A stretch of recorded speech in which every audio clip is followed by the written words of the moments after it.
Hello and welcome to all students in this our YouTube channel. Students, we are in the topic of electrochemistry, and in our last lecture we have seen some reference electrodes. In that we have seen standard hydrogen electrode as well as calomel electrode. Their construction working we have seen in our last lecture. Students, in this our today's lecture we are going to discuss primary voltaic cells. When a galvanic cell discharges during current generation, the chemicals are consumed. In primary voltaic cell, once the chemicals are completely consumed, cell reaction stops. So these are, we are calling it as a single time uses, means these cells has one time use. The cell reaction cannot be reversed even after reversing the direction of current flow, or these cells cannot be recharged. The most familiar example is dry cell. Students, all of you know that if we are taking an example in our day-to-day life, suppose we have a cell which is present in your wristwatch.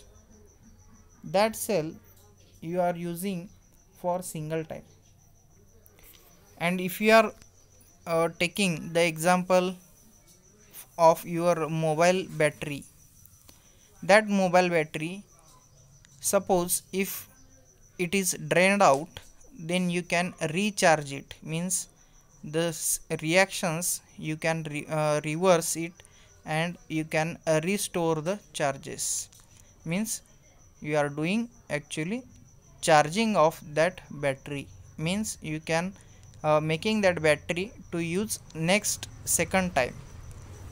So student, this is the difference between primary and secondary cells, means reactions can be reversed and battery can be recharged. Such a cells we are calling it as a secondary cells.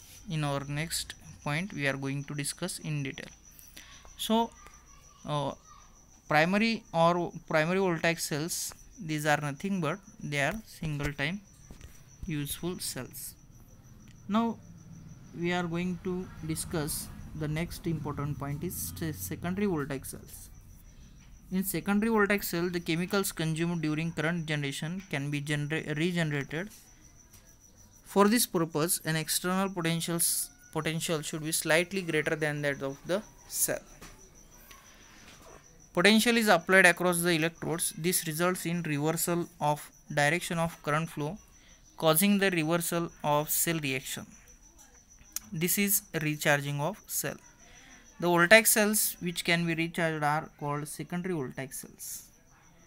Students, that example from our daily life I have mentioned earlier now only, means those cells, or sometimes we can call it as a batteries, we can recharge it for next uses, means next time uses, means we can recharge that battery again and again after discharging it.